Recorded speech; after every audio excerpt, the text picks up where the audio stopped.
Hi friends, இன்றைக்கி நம்ம செய்ய போகிற டிஷ் குதிரைவாலி அரிசியை வச்சு சாஃப்டான இட்லியும் தோசையும் தான். ஏற்கனவே நம்ம சேனலில் குதிரைவாலி அரிசியை வச்சு கிச்சடி வீடியோ போட்டிருக்கேன். வீடியோவோட லிங்க்கு கீழே டிஸ்கிரிப்ஷனில் இருக்குது, பார்க்காதவங்க பார்த்துக்கோங்க.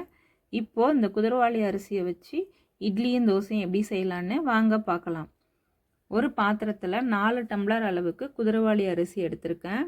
நான் இன்றைக்கி மிக்சியில் அரைக்கிறதுனால 4 டம்ளர் குதிரைவாலி அரிசிக்கு 1 டம்ளர் உளுந்துன்னு எடுத்துக்க போகிறேன். சப்போஸ் நீங்கள் கிரைண்டரில் அரைக்கிற மாதிரி இருந்துச்சு அப்படின்னா 5 டம்ளர் அரிசிக்கு 1 டம்ளர் உளுந்துன்னு சேர்த்துக்கோங்க. ஏன்னா உளுந்தை பார்த்திங்கன்னா நம்ம கிரைண்டரில் அரைக்கும் போது நல்லா மாவாகும். அதனால் 5 டம்ளர் அரிசி எடுத்திங்கன்னா சரியாக இருக்கும். இந்த அரிசியை நல்லா கழுவி எடுத்துருங்க, அழுக்கு நிறையா இருக்கும். 6லேருந்து 8 மணி நேரம் ஊற வச்சிடலாம். இதை நான் ஏற்கனவே சொல்லியிருக்கேன், சிறுதானியம் எப்பயுமே நல்லா ஊறணும்னு சொல்லிட்டு. அது நல்லா ஊறட்டும். அடுத்ததாக அதே டம்ளர் எடுத்துக்கோங்க. அந்த டம்ளரில் 1 டம்ளர் அளவுக்கு கொஞ்சம் கோபுரம் மாட்டோம் உளுந்து எடுத்துக்கோங்க. 1/2 டீஸ்பூன் அளவுக்கு வெந்தயம் சேர்த்துக்கலாம். இது ரெண்டுத்தையுமே நல்லா கழுவிட்டு ஒரு 2 மணி நேரம் நல்லா ஊற வச்சுக்கலாம். அரிசியும் உளுந்தும் தனித்தனியாக ஊற வச்சுக்கணும். ரெண்டுத்தையுமே ஒன்றா ஊற வச்சு அரைச்சிங்க அப்படின்னா இட்லி சாஃப்டாக வராது, நல்லாவும் இருக்காது. தோசைக்குன்னா ஓகே, இட்லிக்கு நல்லா இருக்காது.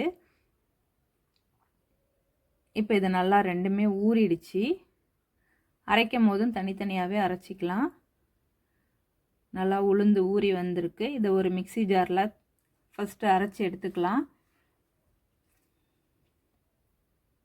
நைஸாக அரைச்சிக்கலாம். நம்ம வெண்ணெய் மாதிரி வரணும்.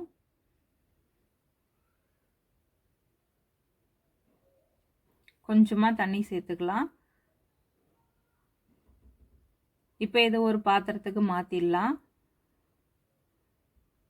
அதே மிக்சி ஜாரில் ஊற வச்ச அரிசியும் சேர்த்து நல்லா நைஸாக அரைச்சிக்கலாம்.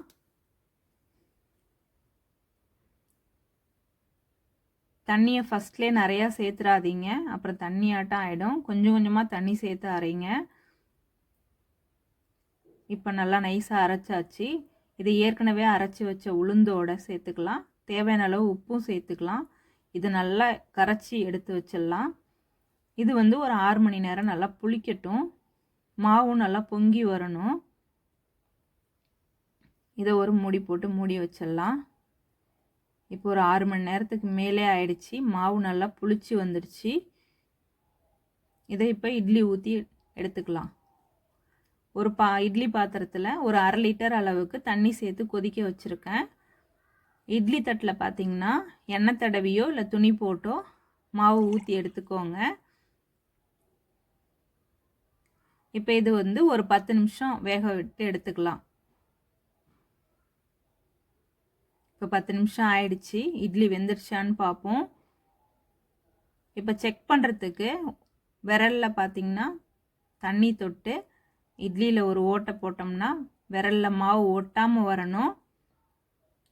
மாவு பாருங்கள் ஒட்டலை, இட்லி வெந்துடுச்சு. இட்லி நல்லா சாஃப்டாக வந்திருக்கு.